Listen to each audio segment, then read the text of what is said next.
No princípio havia o silêncio. Então, uma voz. Uma voz que pintou céus e esculpiu montanhas. Esta era a voz de Deus.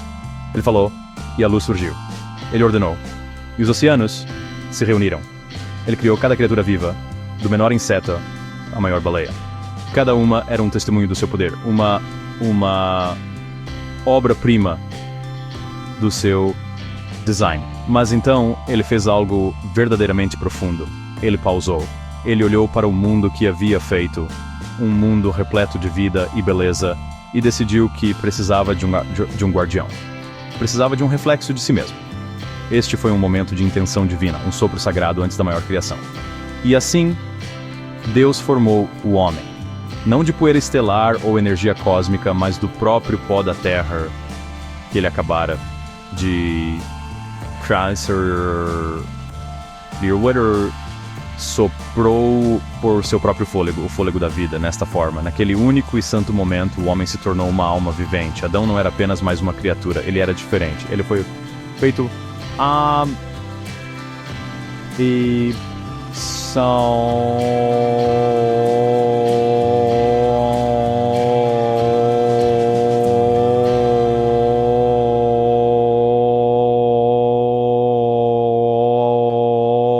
imagine isso, você e eu carregamos essa centelha divina dentro de nós.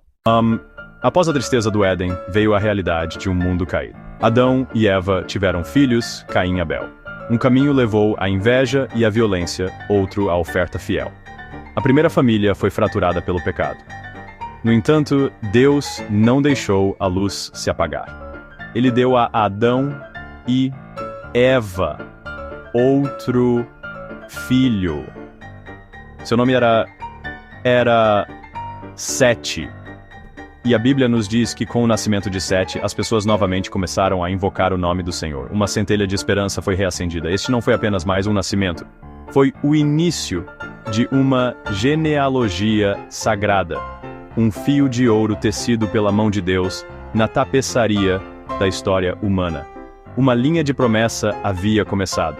Essa linhagem, cuidadosamente registrada para nós, é um mapa da fidelidade de Deus. 10 nomes: Adão, Sete, Enos, Cainã, Maalalel, Jared, Enoque, Metusalém, Lameque, Noé. Essa genealogia é o batimento cardíaco silencioso e constante do plano redentor de Deus. Quando lemos as genealogias desses primeiros patriarcas, uma coisa é surpreendente: suas idades. Adão viveu por 930 anos. Sete viveu por 912 anos. Enos, 905 anos. Cainã, 910 anos. Isso não são erros de digitação. Esses homens viveram por séculos, né? Suas vidas se estendendo por vastas extensões de tempo. É difícil para nós sequer imaginar uma vida tão longa. Medimos nossas vidas em décadas, mas eles mediam as suas em centenas de anos. Isso não era apenas uma curiosidade biológica. Era uma parte profunda do plano de Deus para o mundo primitivo. Ele estava dando à humanidade um presente, o presente do tempo. Elas permitiam a transmissão direta de conhecimento, fé. Adão poderia ter conhecido seu tataraneto, Lameque, o pai de Noé. Imagine as histórias que Lameque poderia ouvir. Ele não precisava ler sobre o Jardim do Éden em um livro. Ele podia ouvir sobre isso de alguém que esteve lá. A verdade da criação de Deus foi transmitida em primeira mão. Os patriarcas eram bibliotecas vivas, enciclopédias ambulantes da fidelidade de Deus. Essas longas vidas não eram apenas uma característica do mundo antigo, eram um instrumento da graça de Deus, preservando cuidadosamente a história de seu amor, até que o tempo fosse certo para o próximo capítulo. No meio dessa longa lista de patriarcas que viveram e morreram, um nome se destaca: Enoque.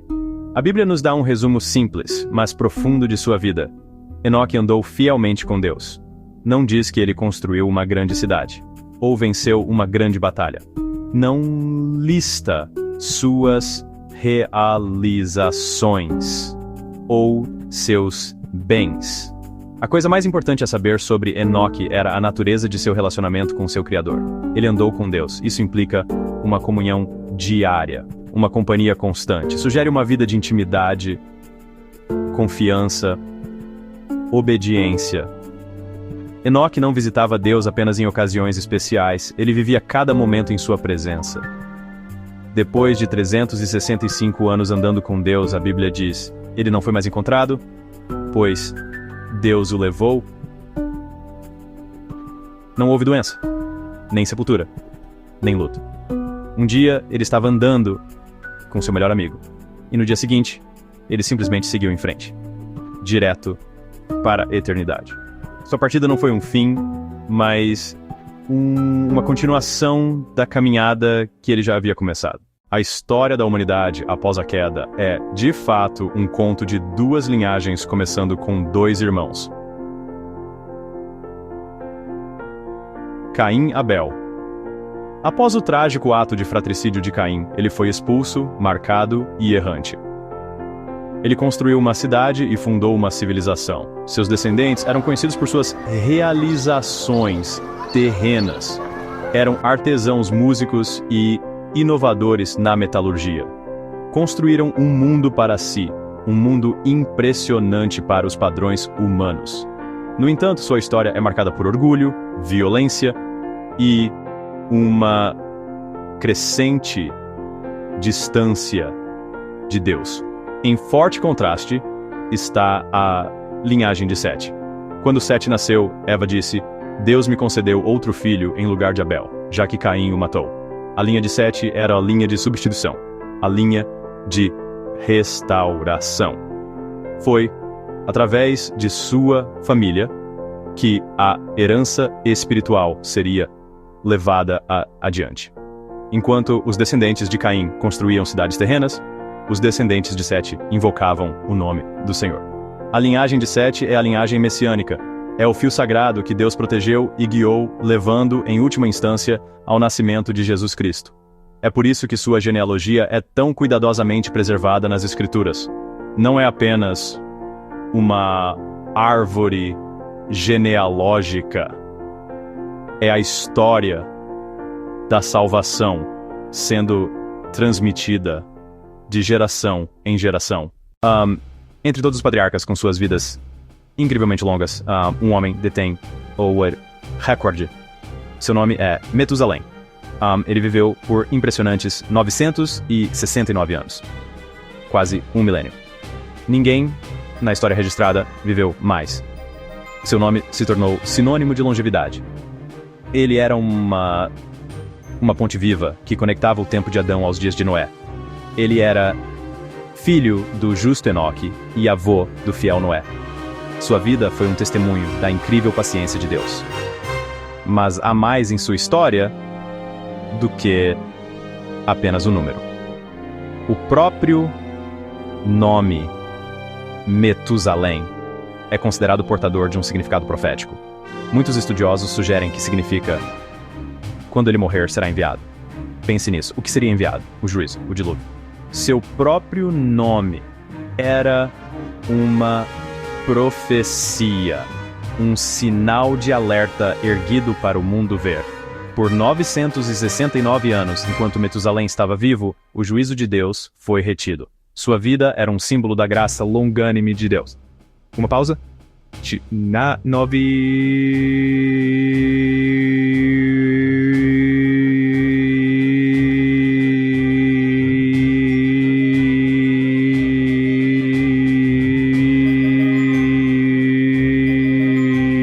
Nos diz que Metusalém morreu, no mesmo ano em que o dilúvio veio.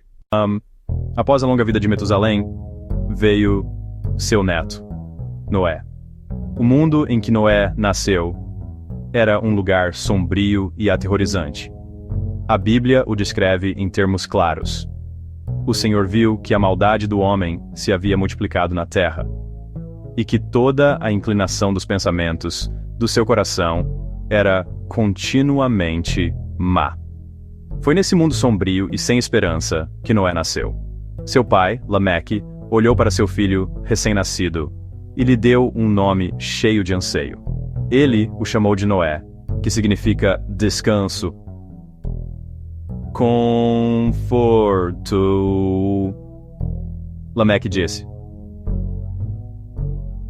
Este nos consolará do nosso trabalho e do cansaço de nossas mãos por causa da terra que o Senhor amaldiçoou. A Bíblia nos diz que Noé achou graça aos olhos do Senhor, em um mundo onde os pensamentos de todos os outros eram apenas maus o tempo todo. Noé era diferente. Ele era um homem justo, irrepreensível entre as pessoas de seu tempo e andava fielmente com Deus, assim como seu bisavô Enoque. Ele era um único ponto de luz em um oceano de escuridão.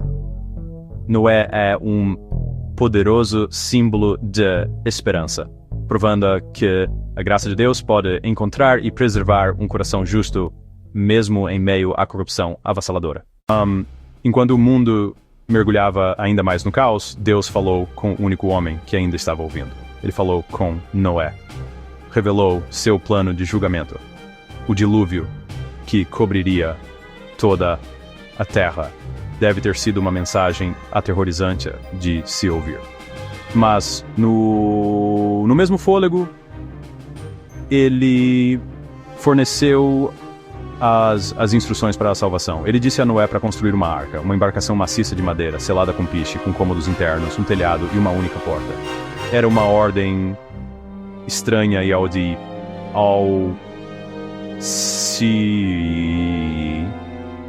um ato de fé em um mundo sem fé. Por décadas trabalharam, serraram a madeira, martelaram os pregos, vedaram as juntas. Cada tábua era um testemunho de fé, cada gota de suor, obediência. Eles estavam construindo sua salvação. Estamos com Noé, à beira de um novo começo. A arca está quase completa.